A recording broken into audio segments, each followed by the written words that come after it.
Selanjutnya nih pertanyaan, wah enak paling enak bagian nanya satu sama ya. Saya waktu di Batam, Ustadz habis-habisan nanya saya nggak bisa berkelit. Sekarang Ustadz harus jawab ya, janji. Terima kasih. Lalu Ustadz, nih, ini kan antara keyakinan, ada Jabariyah, ada Qadariyah, ada Ahlus Sunnah wal Jamaah. Sekarang ini bisa kelihatan nggak yang berpaham Jabariyah atau mereka semau-maunya saja pindah-pindah keyakinan ini?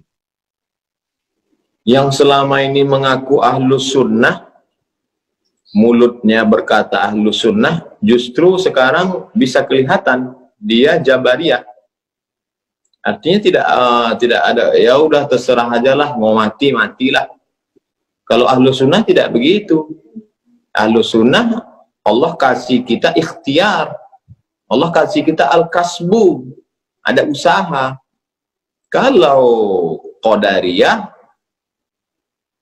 ekstrim, dia berkata tidak ada takdir. Tapi saya sampai hari ini masih ada ikhtiar usaha. Andai terjadi juga, disitulah kita baru bisa berkata, dari mulut kita berkata qadarullah, ini sudah takdir Allah SWT. Tapi bahwa hari ini kita mendengar Majelis Ulama mengajarkan kita, Kementerian Agama untuk menggulung karpet, kemudian Majelis Ulama mengajak menutup, bahkan tadi saya baca berita Sekjen MUI mengajak pemerintah untuk lockdown. Itu salah satu dari usaha, salah satu dari ikhtiar, salah satu dari al-kasbu, menunjukkan kita Ahlus Sunnah wal Jamaah, kita berpegang pada sunnah, kita bukan kelompok Ahlul Bid'ah. Ahlul Bid'ah waktu itu kan Jabariyah, Murji'ah, Qadariyah, Syiah, Mu'tazilah, keluar dari Ahlus Sunnah. Kita berpegang kepada sunnah Rasulullah SAW. Jadi jangan ragu-ragu untuk menyempurnakan ikhtiar, ihris ala ma yanfa'uk wasta'in billah wala ta'jaz. Itu saja, bersungguh-sungguh manfaat, jazakumullah khairan, minta tolonglah kepada Allah dan janganlah bersikap lemah. Iya. Ya kan gitu Ustaz? Ustaz sudah hafal dalilnya. Baik, nah sekarang Ustaz, kan situasi semakin berat begini nih. Kelihatannya kepatuhan umat kepada ulama itu ada poin tersendiri nggak Ustaz? Seperti sekarang ya, sebetulnya kan bagi yang sudah daerah merah begini, kalau tidak ke masjid sebetulnya tidak rugi sama sekali, niat sudah dapat pahala. Biasa ke masjid, kita tidak ke masjid karena uzur juga dapat pahala. Kemudian kita menjauh dari kemudaratan dapat pahala.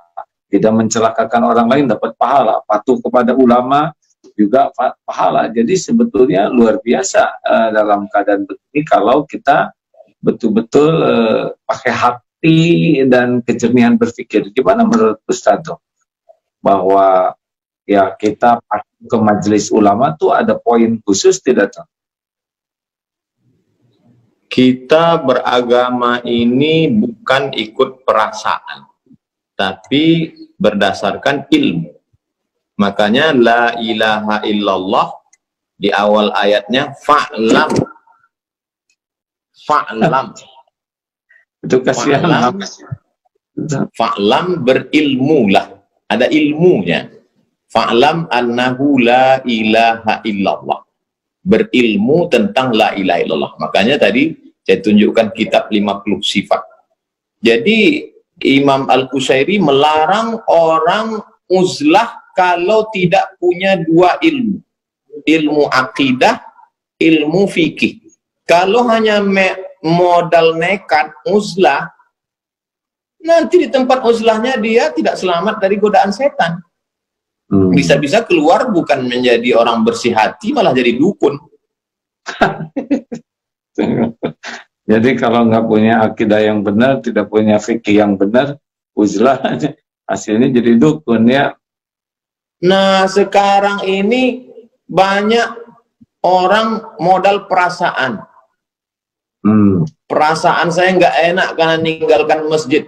Perasaan saya nggak enak karena nggak sholat Jumat. Loh, kalau cuman modal perasaan, itu orang yang biasa wudhu pakai air, disuruh tayamum, itu perasaannya sholatnya nggak sah. Orang yang terus sholat 4 rakaat zuhur, pertama kali kosor, itu banyak kita alami ketika bawa jamaah umroh. Wah, nggak enak kosor ini, rasa nggak sholat. Ini pakai perasaan. Iya. Jadi harus pakai ilmu, bukan pakai perasaan ya. Baik, Ustaz. Jangan marah sama saya, Ustaz. Ya. Kami memang gaya bicaranya begitu di Sumatera, karena banyak gunung, angin kencang. Baik, alhamdulillah. Nah, saudara-saudaraku sekalian, para pendengar ini senang sekali ini ya dengan Ustaz Abdul Somad, bisa dapat banyak ilmu. Nah, Ustaz, kemudian dalam situasi yang berat seperti ini, kemudian ya seperti yang tadi dikatakan, kepatuhan kepada ulama itu di dalam Islam seperti apa nih? Kalau ulama sudah mengeluarkan fatwa, sampai sejauh mana kepatuhan itu punya nilai dan tidak patuh itu merupakan keburukan? Ati Allah, ta'ala kepada Allah, wa ati'ur Rasul, ta'ala kepada Rasulullah SAW, wa ulil amri. Dalam tafsir ulil amri itu, di antara ulil amri adalah ulama. Lalu kemudian, dalil yang kedua, Nabi SAW tidak meninggalkan dinar dan dirham. Nabi tidak meninggalkan istana kursi emas. Yang ditinggalkan Nabi adalah al-ulama warasatul anbiya. Ulama pewaris para nabi. Jadi kalau seandainya kita hidup di zaman Nabi, kita ikut Nabi Musa, ikut zaman Nabi, ikut Nabi Isa, ikut zaman Nabi, Khatamul Anbiya, ikut Nabi Muhammad SAW. Sekarang Nabi sudah meninggal. Yang kita ikut siapa? Pewaris para nabi. Siapa? Ulama. Jadi dua saja.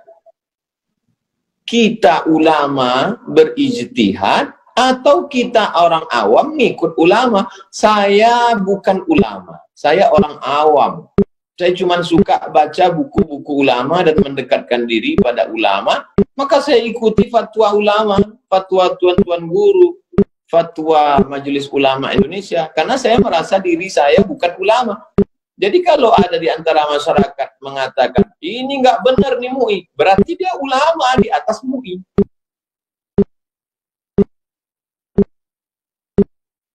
Jadi wajib gitu ya, Ustaz, kalau memang fatwa itu sudah disampaikan, kita umat mematuhinya. Saya mau ke Bandung ketemu Kiai Haji Abdullah Gimnastiar, maka saya percayakan hidup mati keselamatan saya pada pilot pesawat. Pokoknya kata pilot, pakai seat belt, pakai. Tutup jendela dibuka, buka. Matikan handphone, matikan. Saya nggak ngeyel maju ke depan, saya tanya, kalau handphone saya hidup, kira-kira apanya yang rusak? Kenapa ketika dengan pilot kita hormat, nggak ngeyel, tapi kenapa dengan ulama kita melawan? Baik. Luar biasa. Alhamdulillah.